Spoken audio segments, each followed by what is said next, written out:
the roll, please. Yes, sir, Mr. Chair. Thank you. Jim McLean. Present. Keith Bailey. Here. Paul Muscati. Here. Sandra York. Here. Jeremy Inman. Carolyn Lomas. Here. Cindy Nord. I said Sandra. I'm sorry. No, that's okay. I'm sorry.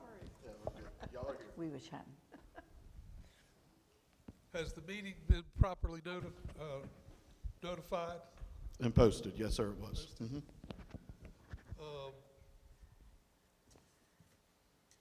Before we start, I'd like to make a motion that we add an executive session underneath item 2A, action item. Before we vote on that action item, we will go into executive session. Do I hear, can I have a motion, please? So moved. Second. All those in favor say aye. Aye. Mr. Chairman, I also would like to make a motion that we move the open citizens' comments ahead of the Roman numeral number 2 action item. So I make that item 1E, is that what you're saying? Just move it above action items, so it would be obviously, I guess, it may be after the executive session, but before the action item. So. Okay. Can I have a second? I'll second. All those in favor say aye.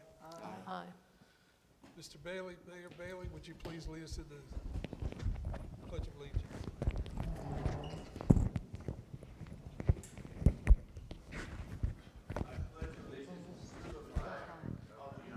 States of America, and to the republic for which it stands, one nation, under God, indivisible, with liberty and justice for all.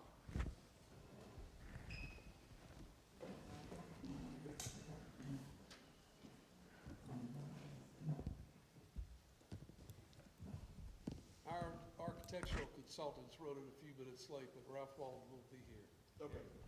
He's here. There he is.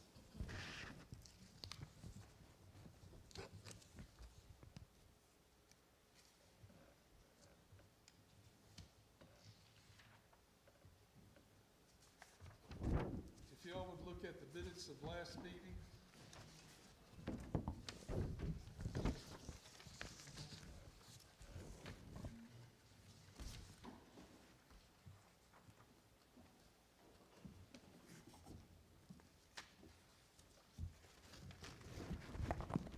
Mr. Chair, if I just one note, so I did mention this to you in a phone call, but we had technical difficulties at the last meeting, so I did my best to piece the minutes together as much as I could.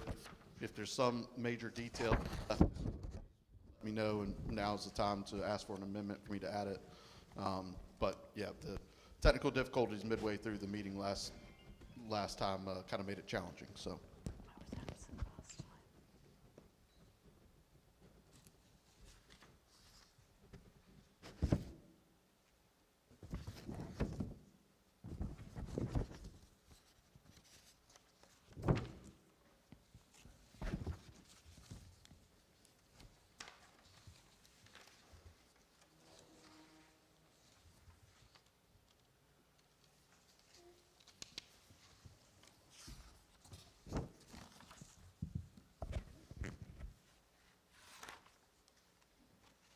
Do I have a motion to approve?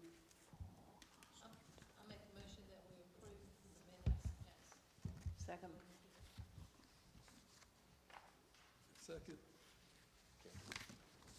You seconded? Yes, I do, I'm sorry. All those in favor say aye.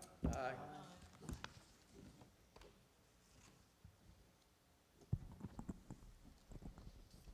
Kirk, would you bring up the first item? Yes, sir. I just wanted to make a quick note on why we're back here tonight. From the rules of procedure that we did adopt the BAR meeting last month, Section 8, it talks about a rehearing. So I just want to read that, get that on the record tonight. The board may grant a rehearing of an application which has been dismissed or denied upon written request filed with the secretary by the applicant within 15 days after delivery of the written decision, accompanied by new evidence which could not reasonably have been presented at the hearing, or evidence of a clerical error or mutual mistake of fact affecting the outcome. If a motion to grant a rehearing receives the affirmative vote of the majority of the members present, the matter shall be put on the calendar for a rehearing at the next regular meeting of the board. Now, one clarification is, and we've already checked this, it does not have to wait till the next meeting. We can hear it tonight. So, but I just wanted to state that for the record. So now there needs to be a motion and a vote. I make a motion that we rehear the request for the certificate of appropriateness. I'll second that. All those in favor say aye. Aye. All those against say no. Nay. How many noes? Okay. So the motion carries for the rehearing 4-2.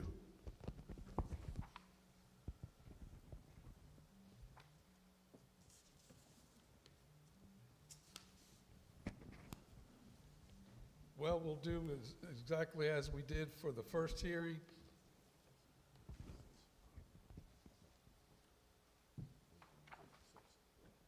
Afterwards.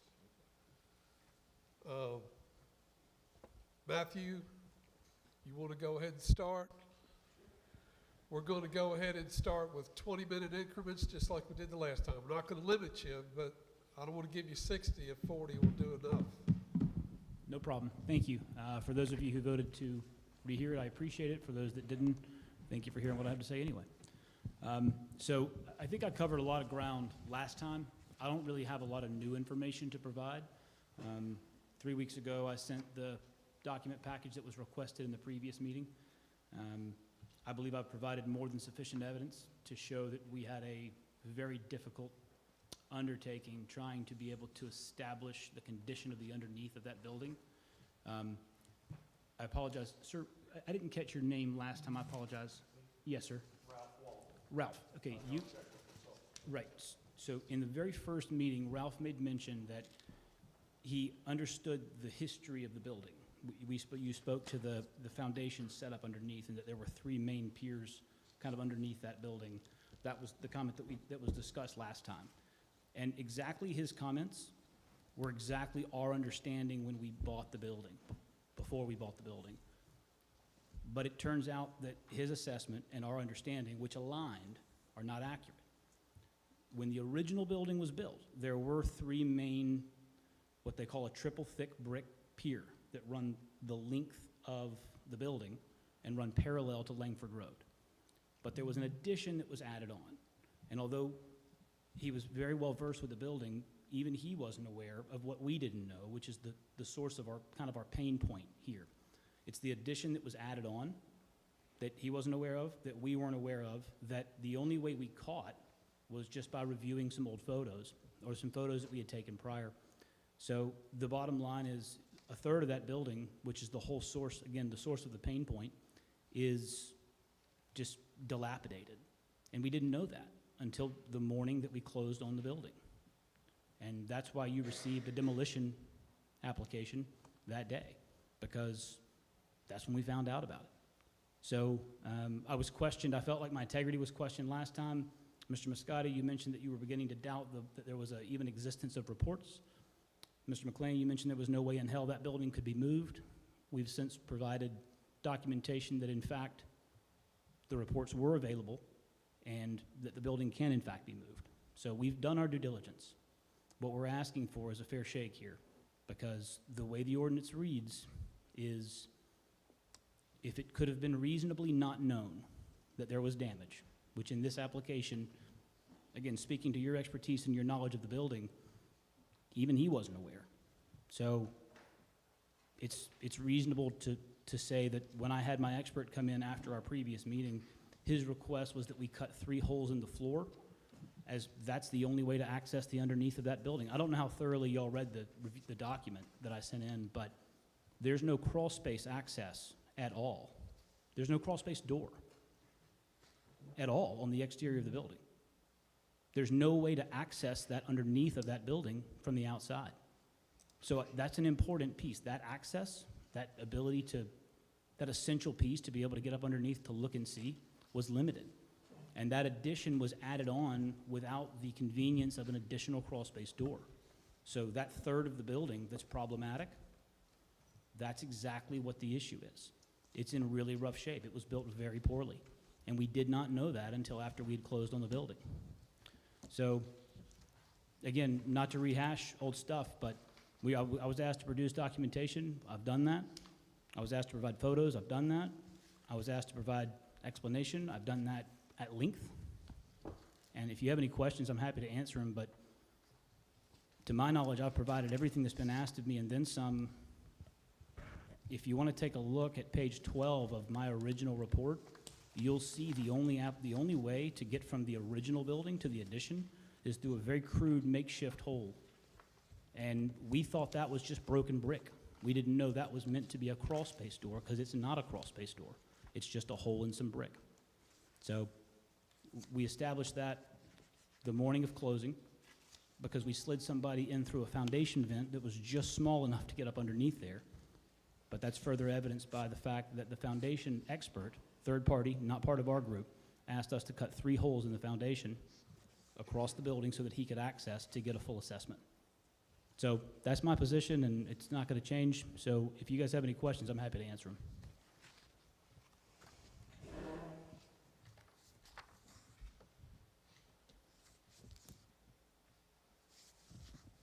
Matthew, after,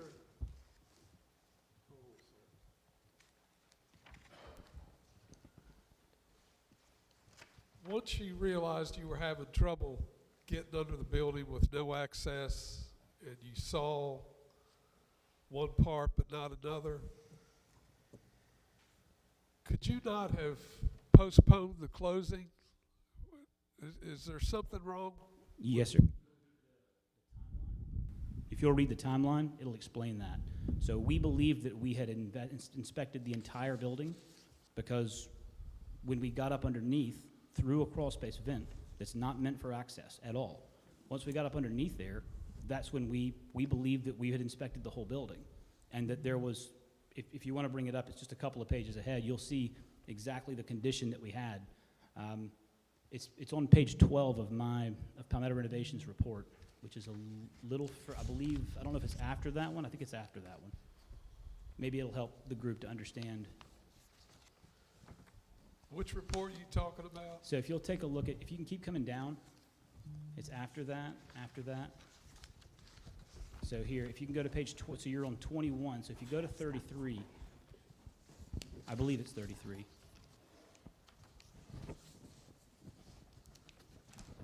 All right, so can you see, I don't know if you can zoom in on that. This is underneath the foundation of the original building. Do you see that small hole where the brick is just broken out? Sure. That is the, I'm going to label it the crawl space access from the original building to the addition. Although that's not crawl space access. That's just a broken piece of pier. That's the original exterior foundation of the building. We were underneath there thinking that when we had crawled the entire space, we had traversed the entire building. But when you're underneath, orientation is very difficult, right? You've got maybe 18 inches of crawl space, super dark, and it's really, to be honest, quite gross underneath there. So it's just one of those things where we didn't realize that until the night before we closed. So we sent somebody back out the morning of closing, and it was at that time that we realized that's not a broken brick. That was intentionally cut to create access to the other third of the building that we had not yet explored. So if you continue to go through the pictures, what you'll see is that access hole, if you go through there, into that portal, if you will, you'll find the condition of that other third of the building looks like this. And we didn't know that was there. So to answer your question, in short, no, we couldn't because there wasn't time. We assumed with the access that we were given, that we hadn't explored the whole building, as one logically would, because if you get up in the crawl space, typically you can see an entire crawl space at one time. I've never come across a building before where you had to go through part of an old building to go into the part of the new building in order to get access to the underneath. Typically, you either have crawl space outside, or there's a clear passageway from one end of the crawl space all the way to the other. So if we could, and if you don't mind, if we could go back to that. So again, that's the condition of the third that's in, it's in terrible shape. But if we can come up, if we can just recognize that is the hole that we would have had to have realized was a crawl space door. That's not a crawl space door, not even close. But it still seems that the burden is on you to prove otherwise, is it not? Yes, sir, it is. And I'm saying that I could not have reasonably known that that was intended to be a crawl space door. And I would stand on that point. There's not a crawl space door in the code book anywhere, not 50 years back, that says that that would apply. That looks like a hole for a pipe to go through, which is exactly what it is. It's not a crawl space door. So I don't think that anybody would reasonably know. I think it also speaks this out with Mount Valley Foundation. They specifically requested that we cut holes in the subfloor inside the building so that he could get access. So even the foundation expert outside of us wouldn't do this. But he's the foundation expert. So granted, he came in after, but we didn't know, you know? I've never bought a building or known of a building that didn't have a crawl space door access. So you went into the larger portion That's first, correct. and didn't know about the smaller portion. That is correct, because I've never come across a foundation where it wasn't contiguous, crawl space. So the idea of a crawl space is that you can get from one end of the underneath of the house to the other without having to enter through a brick hole. So basically, if you were to take and turn around that picture 180, you'd be able to see effectively the entire crawl space, right? But you couldn't know from crawling that it was meant to be a crawl space door. We would have had to known that that broken brick in a 120-year-old building was meant to be a door, and we couldn't reasonably know that. So nobody went through this, through this hole? Nobody went through the broken brick hole. They No, said, "Oh, sir. that's a hole, that's okay, let's go back." We factored for it to be broken, so that you see how the pipe's going through there? Typically, what'll happen there is in a not great renovation situation, somebody will take a hammer and knock some hole in there to let the pipe go through to come up the exterior wall, which we believed originally was what that was. We didn't get this picture until, this is actually a much better picture than what we had from the previous crawl. Please also understand that we had to send a very small person underneath the building because they had to fit through a crawl space vent. There was no crawl space door. Are you saying that the smaller portion on the north side of the building was built at a different time? Sir, say that again? Are you saying that the smaller portion of the building on what I call the north side of the construction built at a different time? That's correct. If you look, the roof lines are also different sizes. The construction is completely different. I don't think that's the case. And we can pull up photographs of the original building and. Sure. And, And it's possible, and again, I want to say this, so I read this as different, and possibly it was different. I wasn't there when it was built, so I can't speak to that. But I can tell you that the construction methodology that was used of the original 2/3 of the building is completely different than the other third. I mean, if you were to look at the pictures of the way it was built, so if you can't see it from here, but if you were to look at what would effectively be the north end of the building, because I guess we're looking at the west side of the building, but if you were to so if you were to look at the north side of the building, what you'll see is that the left side is effectively, I believe my read is that from that center column between the two inverted windows, there you go. So you see the lower roof line in the back there? That's a different roof height than all the rest of the building. can you go, where's that photograph coming from? The Blythewood Historical website. There's an original picture of the building in there. Can you scan through? That would be helpful. Yes. With the- Can we see it? Do you go have a back shot one of it? more. on that left There's side another there? one in there also. Yeah, this is the first one I got to. Do you have a picture of the north side there? It's like the south side. Go back one more. That one right there. That's the west side. That's the original building. Right, that's the west side. I see the front, but what I'm pointing out is that if you look at the roof lines, and that's what would help us. Go back to Kirk. The building was built by the Langford brothers. One was a doctor and one was a merchant, and those buildings were supposedly built at the same time. There's no record of any kind indicating that the buildings were built separate. That's a 1914 photograph. Yeah, I don't argue that the facade looks the same. No debate there. I'm just telling you that that section is a different roof height and a different construction methodology altogether. If you look at the pictures, you'll see what for example, from this side, from here 2/3 up the street, is built very well. It's actually looks like it's been redone. That back third is not that way. Mr. Chairman, Yes, sir. could I pass these out for the board? This is the foundation piece Sure, as he's discussing, so you have some idea where those photographs are. sure.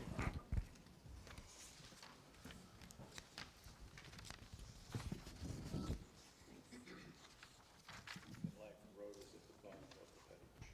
Bottom of That way you can understand what we're looking at. And I put areas 1, 2, and 3, just if you're talking, you can refer to those areas.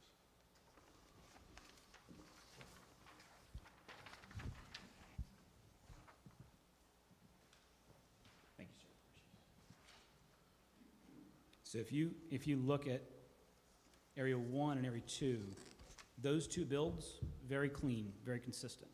So when we met previously, I told you that when we went up underneath and we reviewed the foundation, we saw some cursory issues, but nothing that alarmed us, nothing that was super problematic. But that it was the area that we couldn't see that was the problem. It was problematic. So the build of area 1 and area 2, very clean, very nice. If you look at, there's pictures underneath there that you'll see in the Mount Valley report, very consistent construction. But if you compare that to area 3, which is on the other side of that crude brick makeshift hole, that's where the problem lies. So it appears to us that whatever work was done underneath area 1 and area 2 was either built at a separate time or was later changed. I don't know which one it was, but certainly that wasn't done at the same time. That the work that's underneath there now in area 1 and area 2 is nothing like what it is in area 3. I have a question, Mr. Graham, please. Yes, ma'am. In this note here, it says that you interpreted as damaged or missing brick was actually a crude makeshift access hole leading to the back portion, and you only identified this distinction upon detailed photo review the evening before the closing. That's correct. And then you immediately arranged for a follow-up inspection the next morning, which was the day of closing, That's correct. which confirmed the severe structural deficiencies. That's also correct. So I just have a question as to why you proceeded with the closing if you had found that on the day of. Because we had already closed at the time that we got confirmation. So it wasn't like we found out at 9 o'clock in the morning. Right? We had a closing set, and I want to say it was at like either 9 o'clock or 9:30 with the attorney that morning. It was after that we got confirmation of it. It was a really unfortunate set of timing, but that's just what happened. And none of this at all was revealed in the buying-selling negotiation? No, ma'am, and I want to be careful. It's certainly not an attempt to throw under the bus, but there was a lot of, everything on the seller's report was no representation. It wasn't bad, it wasn't good, it was just no representation, and that's okay. That's not atypical for a building that age. But it really boils down to, could we have reasonably known? Had we certainly wouldn't have closed. We certainly wouldn't have paid $50,000 more than we planned on paying 3 days prior. Those are things that we wouldn't have done. We would have gone the opposite direction. We would have said, hey, I got $100,000 worth of problem here. we got to talk about price or some kind of concession. We wouldn't have opted to pay $50,000 more for a building we knew was deficient to have this fight after the fact. Did your lender not require a building inspection or foundation report? Sir? I didn't hear your question. Did your lender not require a report on the structure of the building? No, sir. So,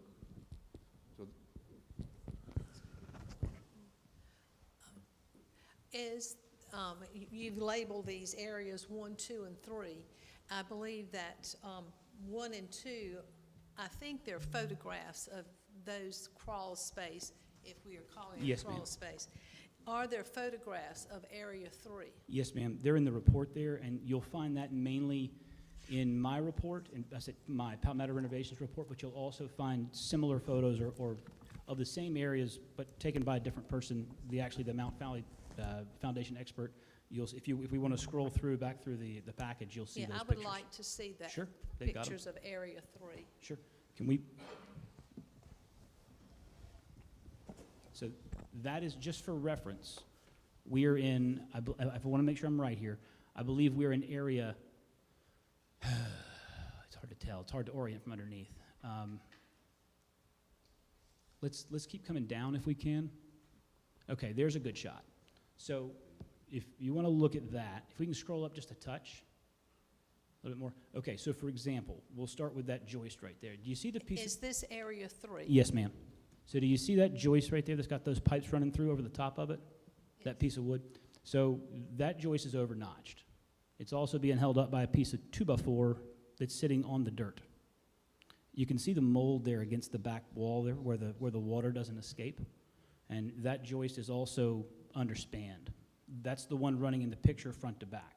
Now, if we go above that, what you'll see is somebody tried to repair that, I guess, in the past by nailing new boards to the really deteriorated old boards. So it's hard to tell from here, but if you look at, let's see if we can count it.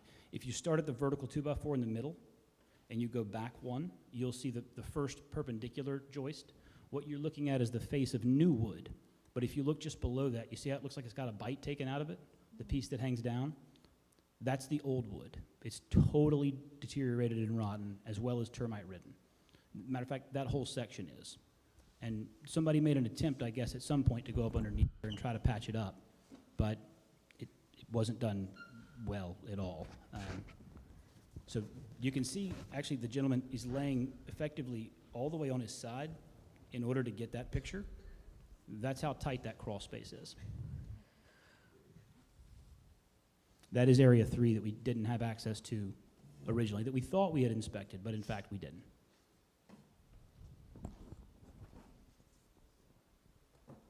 Matthew, what, in these photographs of the foundations,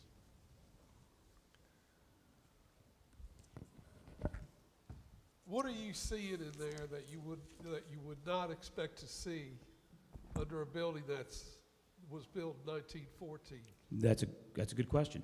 So if we want to go back and look at area 1 and area 2, when we went up underneath there, what we saw in area 1 and area 2 is what we would anticipate typically not to see, right?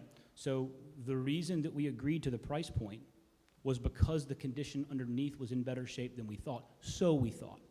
So here, let's see, if we can keep going, can we scroll up a little bit more? So if you'll look here, right, so this is area 1, okay? So if you'll see, it's got cross bracing. Now, it's got that one bracing that's hanging down right there, right?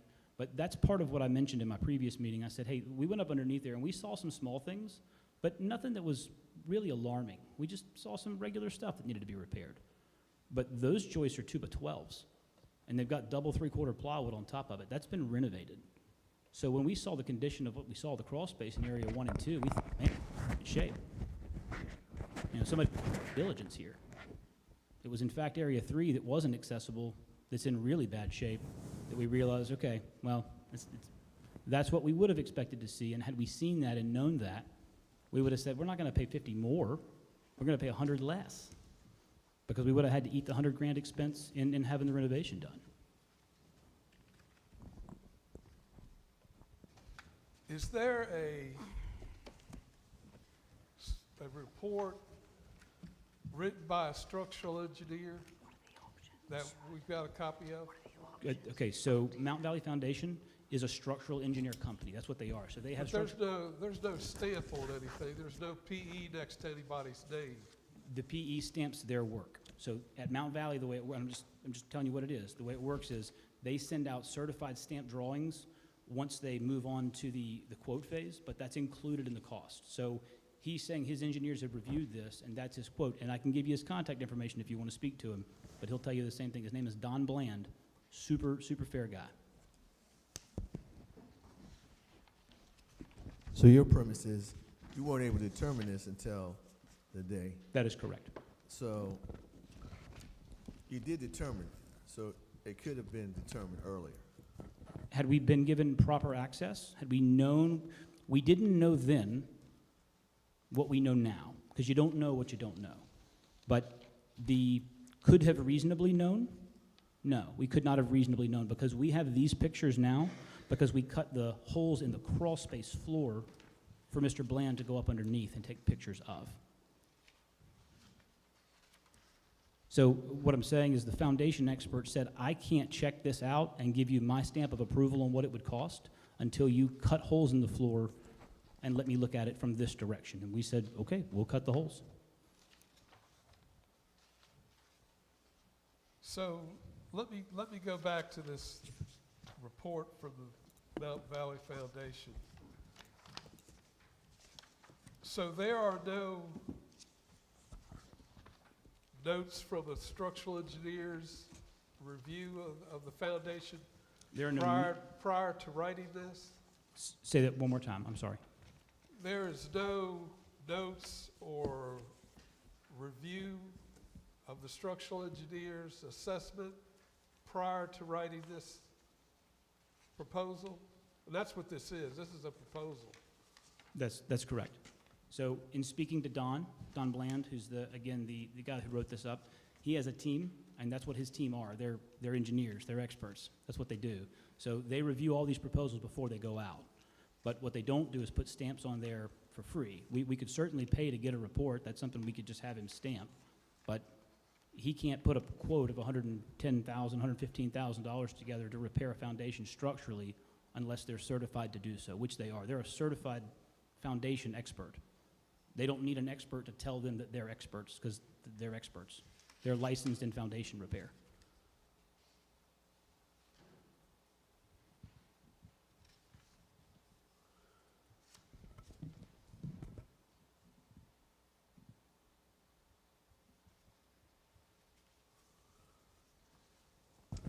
Let me ask you, your report is dated December 12th, Yes, sir. and you closed, December 12th. I'm sorry? December 12th.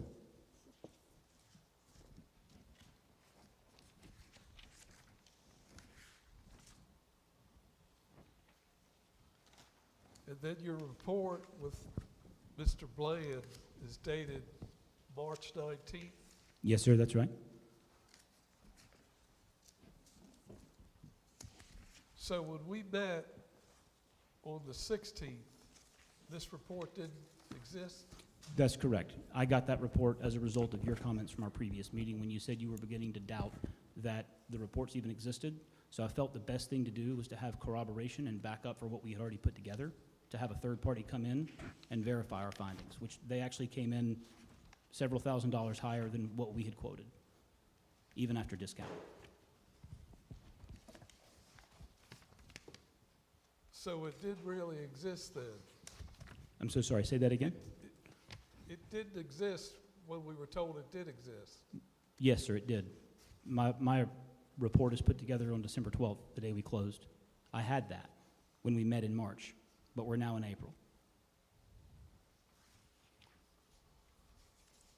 I got a follow-up quote from a third party because I didn't want it to be questioned that we only had an internal. I could only imagine that the presentation would have been, well, this is your other company, so how can we trust that quote? So I decided to give you another third-party quote so that you could see that we're actually less than the other guys, just to kind of cut that piece of dialogue out in advance. So these are your estimations?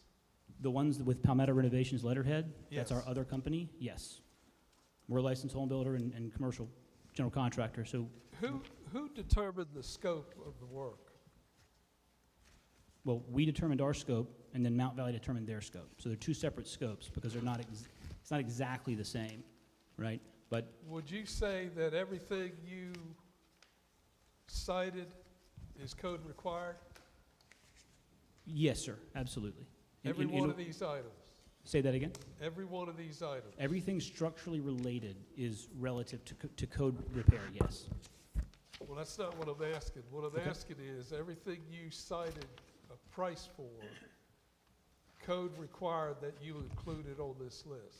There's an encapsulation that we did include that we had not previously factored for, but once, it's a relative to how we warranty our product. Once we touch it, we have to do it our way with our process. So you could potentially strip out the encapsulation portion of it, but all the helical piers, all the jacks, all the wood repair, all the structural items, any kind of concrete work, all of that's structural, all that's code required.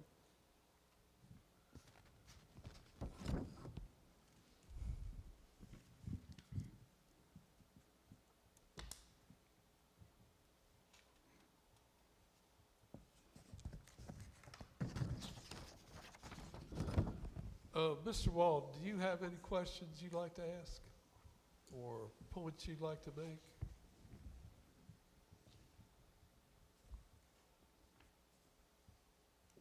Mr. Chairman, I've taken a bit of time to go through this, and I did not understand some of what I just heard, which I wasn't quite sure the difference between the Palmetto renovation pricing versus the crawl space company. So this scope of work and these prices from Palmetto Renovations is actually your company. Is that correct? It's a separate company than the Separate one that company. owns the building. Yes, sir, Understand, that's correct. understand. So I wasn't aware of that, but I have some observations if you're interested. I don't want to, I'm here to help, not to criticize or anything such as that, but I took the time to go over the photos, the scope of work from the various sheets. I have a document that I'd be happy to read through, and I'm happy to pass that on. Sure.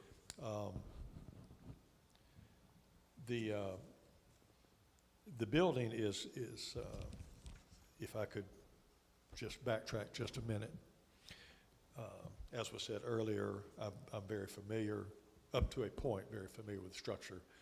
The church that I pastored in Blythewood, we spent 11 years in that building. And Mr. Berry, bless his heart, he's no longer with us. He wouldn't sell it to us. So we tried to buy it when we moved in, but he said, no, don't want to sell it. He loved the history of it, things such as that. So we were renters there for 11 years. We made a structural change in that building in order for us to open up the two areas 1 and 2. There were multiple columns, and we had a structural engineer to design a beam system, and we removed 2 columns to open that space up. At that time, we had no problems with that, but that's something that we did in order for our church to function better in there. And I know there's been 2 churches in that building since we were there, and there was a church in that building prior to our moving in. Actually, Mr. Berry, when I approached him back in 99, or late 99, he said, Ralph, if you guys rent it, it'll keep me from having to rent it to an ABC company. They're pounding on my door. They want to put an ABC store in here. And so we took the building, and we were there for a little over 11 years. As I was looking through the scope of work, which is quite detailed, and the photographs, I made, and this is just as my observations, and I have to qualify my observations. I have not been in that building in any recent time, so my observations are based on what I'm seeing on the photos as you all have, and understanding this plan. This particular plan actually shows in color form not this, but what this is a foundation pier and what I call girder locations, meaning these are, the perimeter is all foundation wall, masonry foundation wall. The interior symbols that you see, the round and the squares and the round and the squares, they represent existing piers. Now, in some cases, those piers are masonry, and you've also seen in some cases they're actually treated wood, perhaps sitting on some type of a pad. I'm not sure, I can't tell. But the round emblems on this plan are indicating piers, helical piers, or they're a pier system to support the girders. So the interior line that runs front to back with all the symbols on it, that's what's called a girder. It sits below the floor framing that is run in the opposite direction. This building was apparently originally built in these three sections. I was personally told long ago from Mr. Berry that the post office was in the upper portion. I did not know if he meant that that post office was built independently. He just said our first post office was in the upper section, and then the other was the feed stores. The point is, the framing primarily goes north to south on this sheet. And then going east to west, there are some existing girders that have some piers. Some of them are actually 6x6 or 4x6 treated lumber. And you see in the number of the photographs, there's some shims and some various indications. So that, I don't know whether that was there when we had the building. I think not. I feel like that's been done since we vacated the building in the last 15 years. But there was an attempt, obviously, to try to stabilize and improve the span lumber, and so perhaps the floor had a little bit of bounce to it or something like that. If you were to walk in a building, and particularly if you were fixing to buy a building, and one of the things, an old structure you would go in, one of the first things you would want to know is how strong is the floor? Is it bouncing? Is it got sags and highs and lows and all of that? Someone has attempted at some point to straighten up some of that floor and re-support the joists. Now, my interest is obviously to just be a help to the board and also to the owner. The existing building code has been adopted by Blythewood. So Blythewood operates under the existing building code. The existing building code has an area called repairs. It's interesting the way repairs operates with a building official. Repairs are to be taken to the building official prior to making the repairs, and he approves or disapproves those suggested repairs. It's not quite as clean and clear as it is as a structural engineer looks through the new construction building code. There are certain areas that he sees exactly, I've got to do that, I got to do that, I got to do that, it's there. In this case, repairs are somewhat the discretion of the contractor and also overseen or at least approved or commented on by the town's building authority. So repairs is a little bit different than building brand new. Brand new would tell us a lot more to do. So there's some latitude given in the repair section. Every building is different and every repair would be different. So it's not black and white. It does have the caveat that the repairs should be approved by the building official. So that's just my point number one, is that we're not in the current new building code, we're in the repair code. And so there is latitude often given as repairs are presented.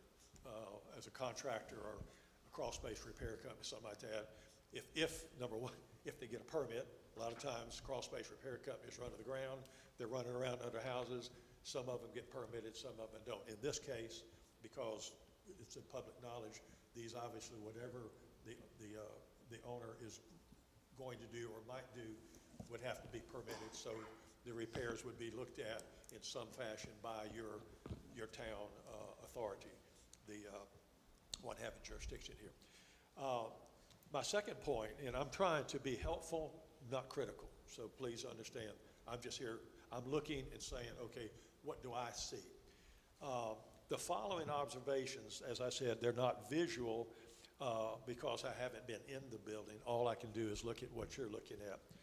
I have several things. The proposed new permanent floor jacks and foundation items. So what we have seen, I'll go back and restate, we have some floor joists. We have what's called girders under the floor joists. That breaks the span, and if you look at this structure, there's a span in both of these, number 1 and number 2, of about 16 feet. Now, I just heard for the first time 2 by 12s. I assumed that the joists were 2 by 10s. A 2 by 10 joist spanning 16 feet. Now, I'm going to get technical. A residence assumes a 40-pound per square foot. So in other words, every square foot of surface area, the frame has to support 40 pounds per square foot on that floor frame. So that's how the sizes are determined, how the depth and the length. At a 2 by 10 at 16 feet on center, in our case, a residence is 40 pounds a square foot. We actually were in that building with what's called an assembly. That's 100 pounds per square foot requirement or expectation. And then if you're in an office, it's 50 pounds per square foot. So whatever is being looked at, that floor frame should be able to support 50 pounds per square foot live load. In other words, people coming and going, chairs rolling around on the surface, things such as that. So as I looked through some of the resources I had, one of the things that occurs to me, there's one very good picture of a wood-supported girder. It's a 2-ply girder. I've assumed that it's 8 feet, 8 inches. I don't know what it is. It looks like it's 8 inches. An 8-inch 2-ply girder has a span of certain distance between supports. That's not quite the one. Maybe you could flip one more back, and maybe we'll see it. No, those are just joists there. Those are joists. It's the one I'm looking for. It's one of the.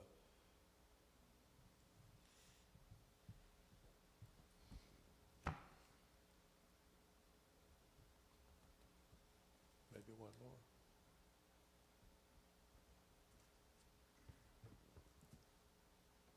Okay, right there. That's a girder. Do you see what I'm saying? The joists run right to left. The girder runs under the joist. So at some point, someone determined we need to stiffen up this floor. Now, a 2 by 10 spanning 50 pounds per square foot puts that 2 by 10 at stress level or beyond. So at some point, somebody came in to stiffen that floor up. Now, that's a 2-ply girder. And again, if you look, and again, I'm just trying to be helpful here, just information. If you look, the girders are running right to left, and all of these little symbols are under there. Those symbols are basically at a certain spacing, and currently they're sitting somewhere, I had that number earlier, but the current spacing and the proposed spacing, I'm gonna say don't hold me. It's something around maybe 7.5 to 8 feet from point to point to point. So as I look at all of these round objects, those are new permanent jacks, floor jacks. In other words, those jacks would be set on a base, and then they would be jacked up to a girder, and then they would support the girder. And the girder, again, is only a 2-ply girder, so a 2-ply girder may be able to go 7.5 feet between supports. But one of my observations looking at this is, because it's low and it's tough to work under there, why wouldn't someone consider making that a 4-ply wood girder? Because that's very simple and very easy to do. If I make that a 4-ply girder, I suddenly can span out to 9 or 10 feet on a 4-ply girder, where I could only span 7.5 feet on a 2-ply girder. So one of my comments, observations, is the contractor might find it less expensive to beef up the girder and use less expensive foundation supports. Fewer of those piers is going to reduce the total cost of the foundation. Now, we could suggest that that be considered on these two sections right here that are, the only changes are basically getting rid of those wood posts. And I don't know, and maybe the owner knows, I don't know whether those wood posts are sitting on concrete pads or sitting in the dirt. I don't know. They are sitting on dirt. Okay, they sort of look like that. But On both sides, both there, and then it looks like whatever repair, when they put those girders in, it looks like all that happened at one time, but this foundation in area 1 and 2 is in much better shape understand. than in area 3. Yes, I But understand. it looks like they added girders all at the same time, just to shore it up.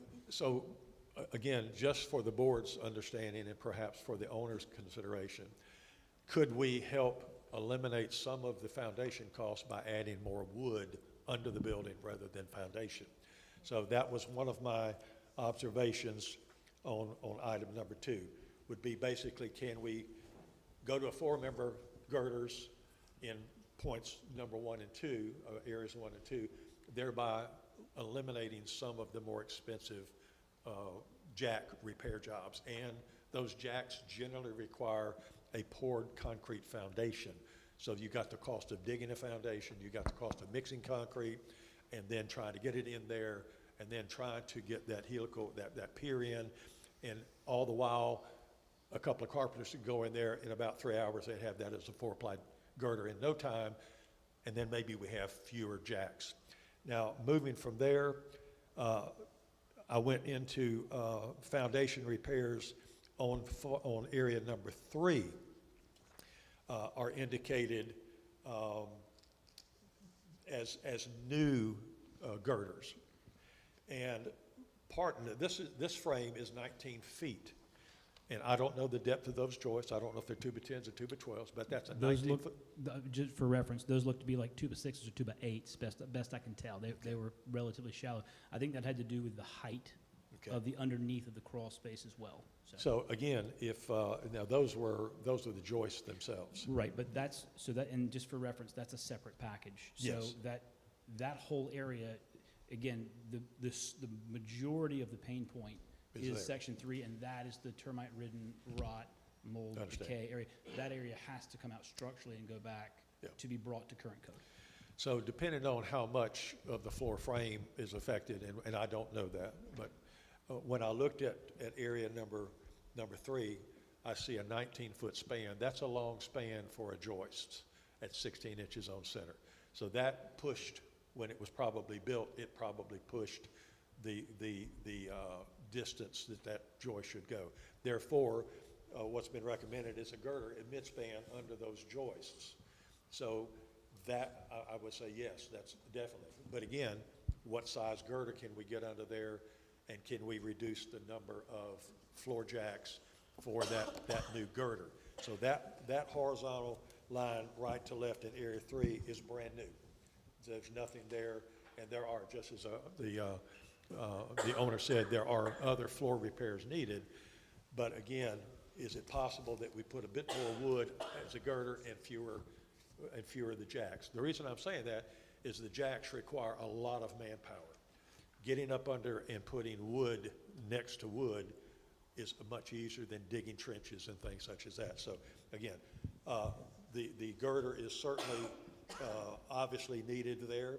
Now, one question that I brought up, and this again is just what I'm observing based on photographs, would be the spans of this particular area on the upper side, which is the side next to the new development, so the upper side of area 3, what's being proposed is a series of jacks right against the foundation wall.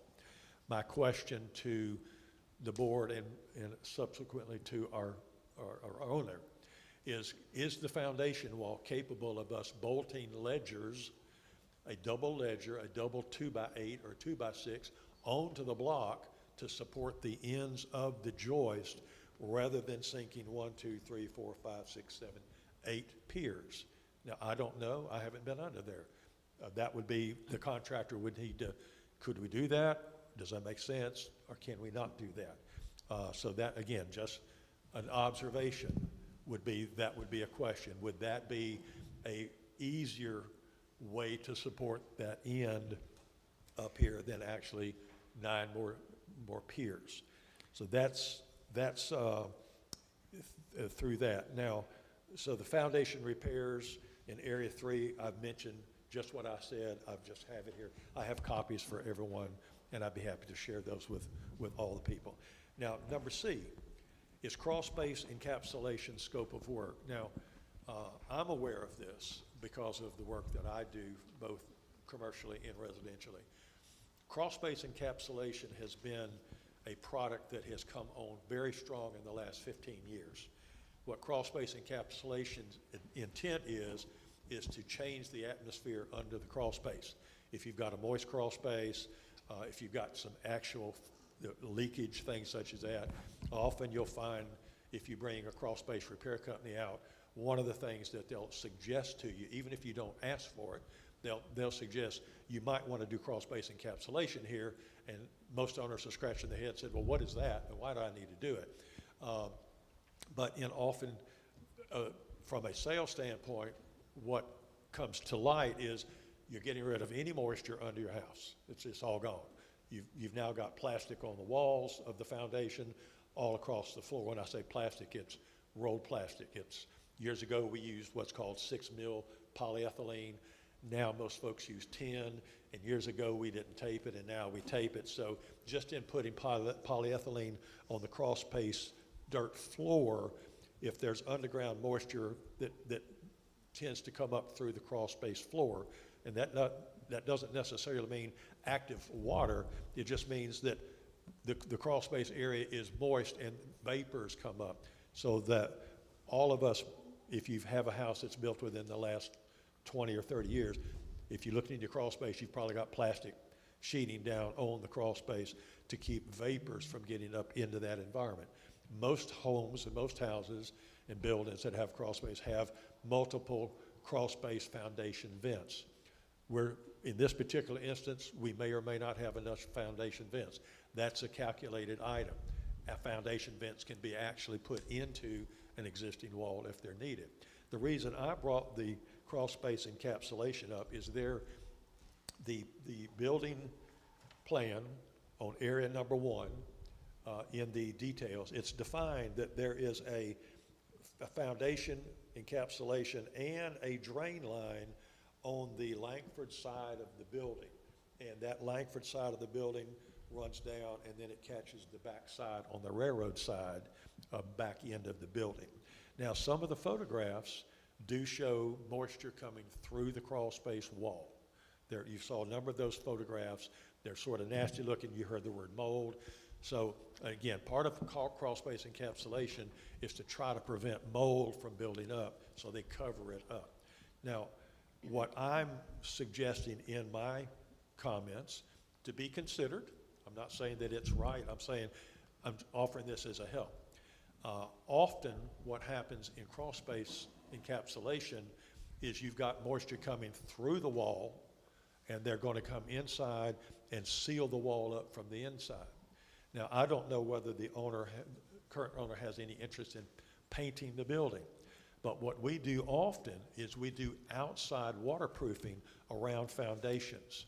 Now, if the outside grade is well above, if this is the crawl space floor, and I were to step outside and I've got grade up this high, well, what happens is water can come down through the wall, through the dirt, and then enter this way.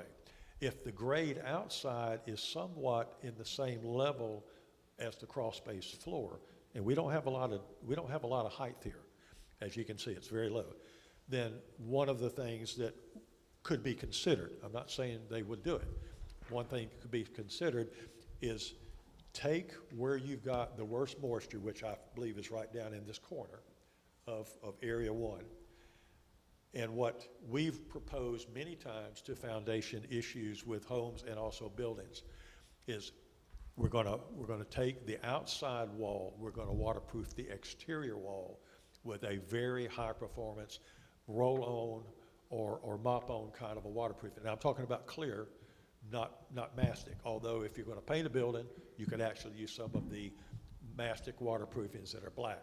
In this case, there are some clear waterproofing products on the market that can be put on the outside of the entire crawl space of this building as it's being perhaps repainted. In that case, if we have some active moisture below the crawl space floor, above the crawl space floor, as you mentioned, if we get down in some of these areas and the crawl space is this far below the outside grade, then we've got a bit of a problem. In those cases, what we've done is we've come inside the crawl space, we've trenched an area a little deep in the crawl space floor. We've placed a perforated pipe in there. We've actually had that perforated pipe as an outlet out of the crawl space, and we backfill it with stone. So any moisture that comes through the crawl space wall, it doesn't go out here, it falls into that stone bed, and if it's so much water that it actually creates water itself, not just dampness, then it hits that perforated pipe. It's coming into the pipe and it goes out the sidewall of the building, and right outside we have dug a hole and backfilled it with stone, and it's called a dry well. And what it is you don't see this pipe because it's below grade, and as it comes out through the foundation, it's still below grade, and it's going to dump whatever water comes through there in a big hole of stone. We don't tie it into a storm drain. In this particular, as I saw in one of the pieces, it appeared that there was a suggestion to tie this, and that's right there, right at that point, was tying into what appears on the plan to be an outside catch basin for stormwater. So from the standpoint of item C, crawl space encapsulation, and I believe the owner even said that's not a code issue, that's a preference. Now, if there is active water coming in that foundation, I would suggest you could look at some other options rather than getting into what I believe is on the scope of this particular area. Now, item B is the Main Street facade. Main Street facade is this area here. And you saw, maybe Ms. Kirk can show you the facade with the crack in the brickwork above that entrance area. Now, I was in this building in 1999 to 2011. And I will say that, and I don't know if you have any other photos maybe in the last 10 years, but I was aware of some cracking in that area lightly. Now, this is what's there now is more significant than it was in 1999, 2000. Can you go to the exterior Main Street side?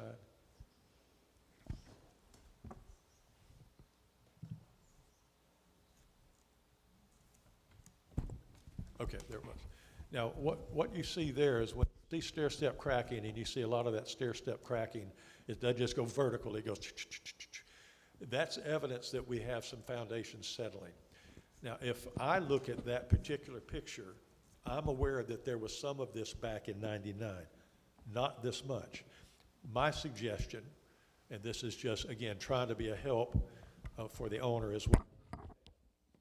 One of my questions would be, it's possible to go in and repair this right now as it sits. It's not in what I call very, very serious shape. When you see some stair-step cracking and you've got joints you can stick your finger in, you've got some major settling.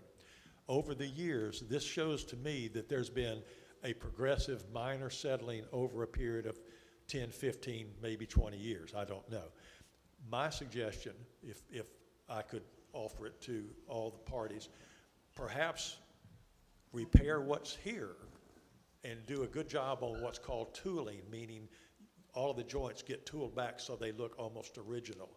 You get all of that tooled and back in place, and you step back and say, well, let's watch it for the next year, year and a half and see, because the foundation support, and and they're showing 1, 2, 3, 4, 5.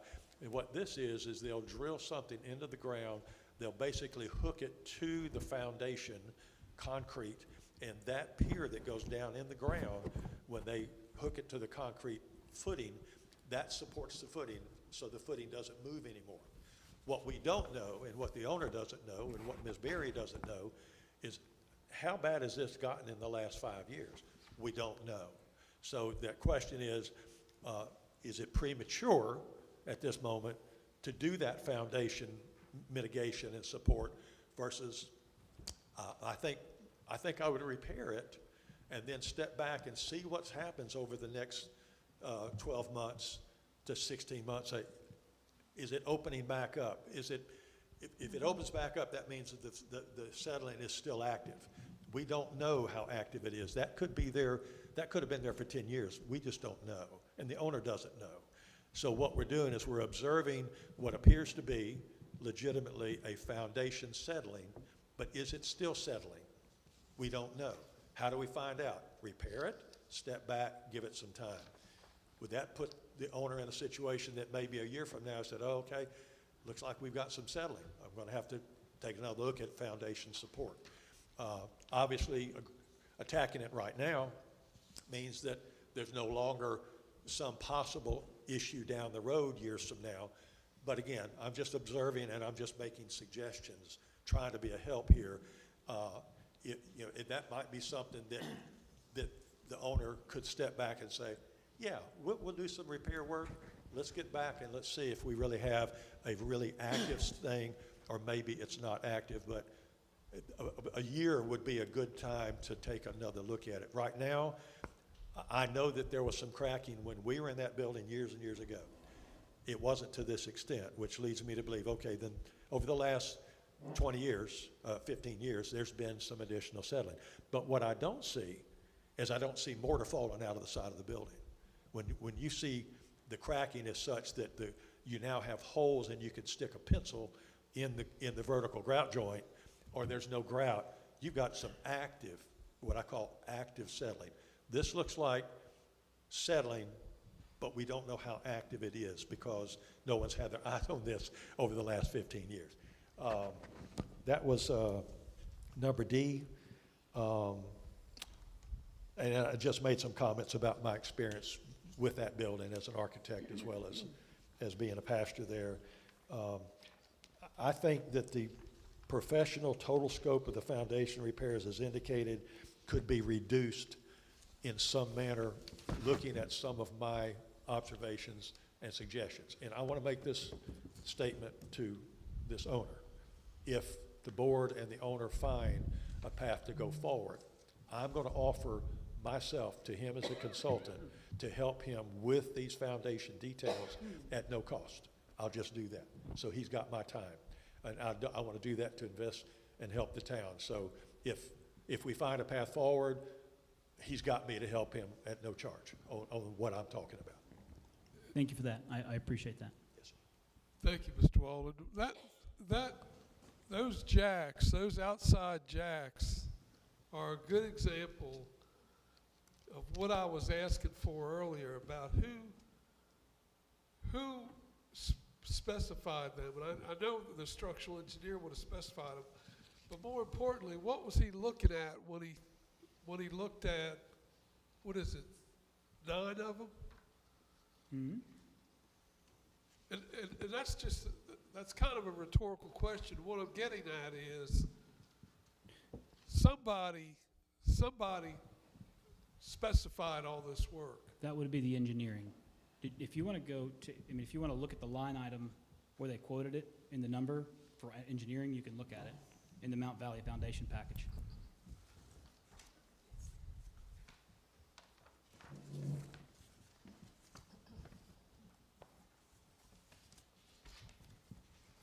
Page 3, line 2. I'm sorry? 3, line 2.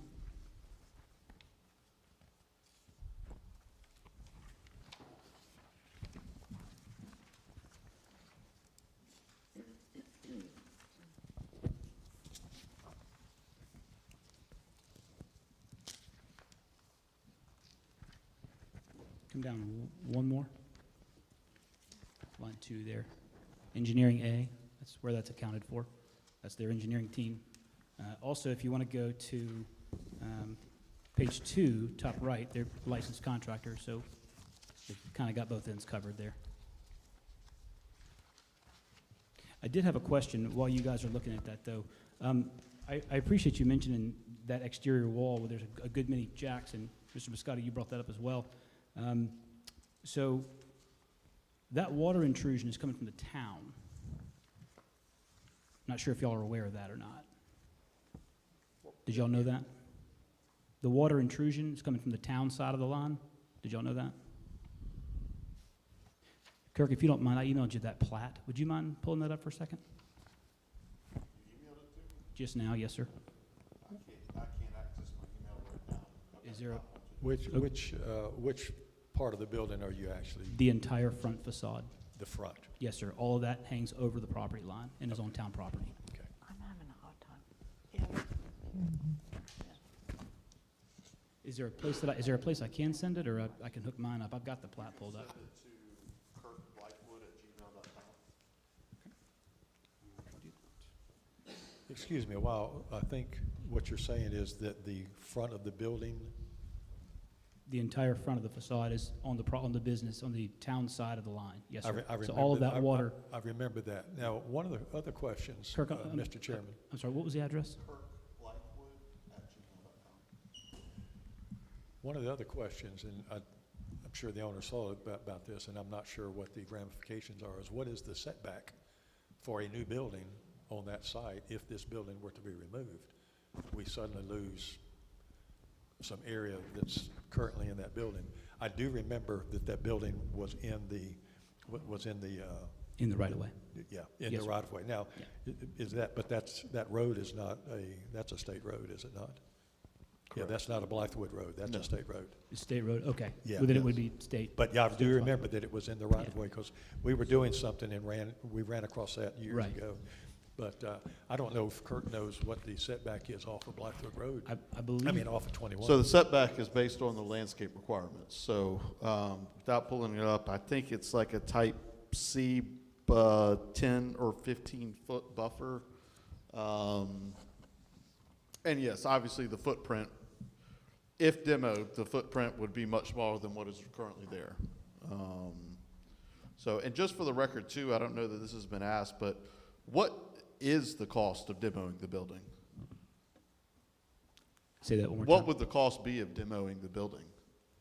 Because I- obviously there's some cost there. I haven't gotten any written quotes, but I've gotten 3 verbal numbers.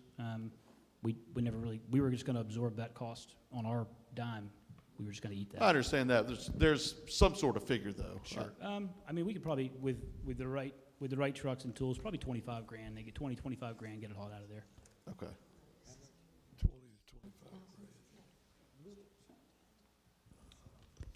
25 grand to move the building? No, Sir? demolish it. No, I provided a quote to move the building, but he was asking about a quote to have it demolished. Our team could take care of that. To There it move it is, would yeah. be about a So million. if we look at I'm sorry, To move it, it's quoted almost a million. almost $1 million, yeah, that's to move it, that's right. So if we look at that entire front side there, it's actually the west side of the building that faces 21. That entire face sits on beyond the property line.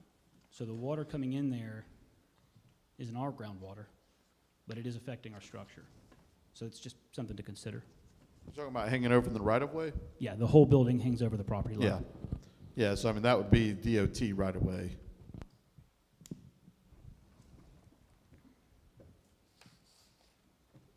Would that be something that you might entertain getting with DOT over? Do you think they have any?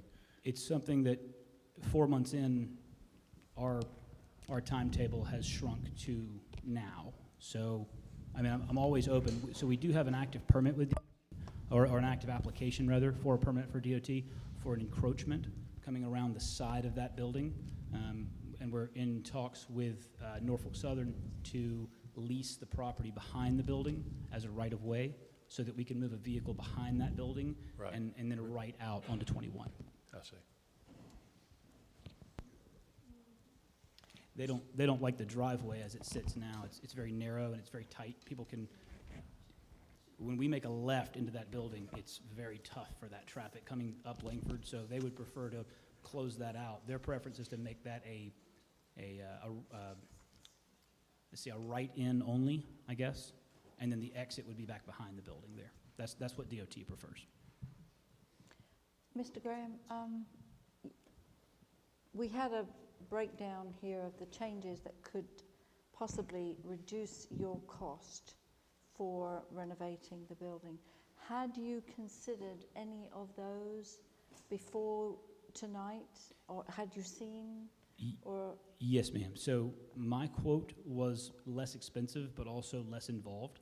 We tried to take a minimalistic approach. That's why we were several $1,000s less than the foundation company. And he's absolutely right. The foundation company will come out and they will suggest things that may or may not be needed, which is when Mr. Muscati asked, is it all code required? I would say that the encapsulation, because of so you could make an argument that the encapsulation is code required because the crawl space access is less than 18 inches. And so when you hit less than 18 inches from dirt to the bottom of your floor system, your lumber is supposed to be treated, and that lumber is not treated. So the encapsulation would be there to keep the ground moisture away from making contact with the bottom of that system. So, I mean, but that's kind of a gray area, so I'm either way on that. That doesn't matter to me. He did make a couple of good points. You definitely can quadruple your girder. I did get a price per helical or per pile pier. So they're about $450 a piece is what it is. So there's 34 of them. So you're going to have, maybe 15, 16 grand there. But then you're going to have 10 grand coming back in for the lumber work. So it would be some less, and certainly we're open to that. But I think what you'll find is the difference in my price and the difference in the foundation company's price is that I took a less aggressive, more streamlined approach to the cost, trying to keep, obviously, we don't want to absorb any more costs than we have to. I was able to negotiate, if you'll look, so originally their number was $117,000. We were at 103 or 104. So I was able to negotiate, just because we have a good relationship, about an $11,000 discount because of the scope of the work. What I would tell you is that as we start plucking things out of that quote, that discount will start to disappear. So it'll those scales will start to even out a little bit, if that makes sense. Thank you.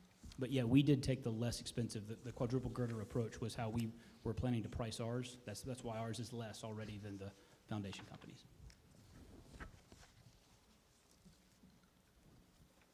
Are there any other questions? Can I have a motion to go into executive session? So moved. All those in favor say aye. Aye. Aye.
So move.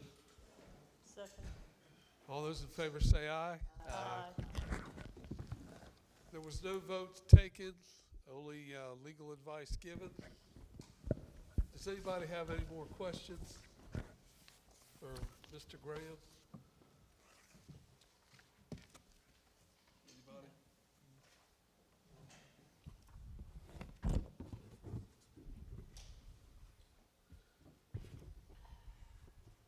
Mr. Graham, do you have any more questions for us? No. Thank you.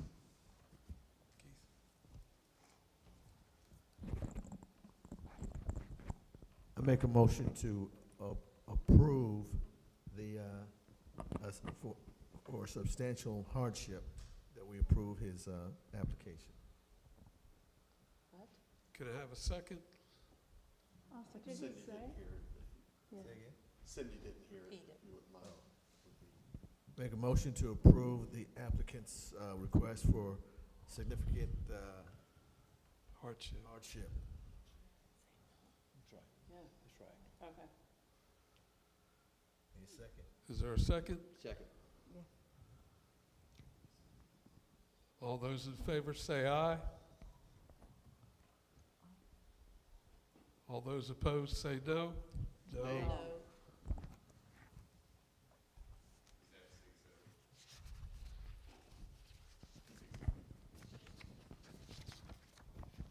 All right, the motion to approve does not carry. I'd like to make a motion to adjourn. Second. All those in favor say aye.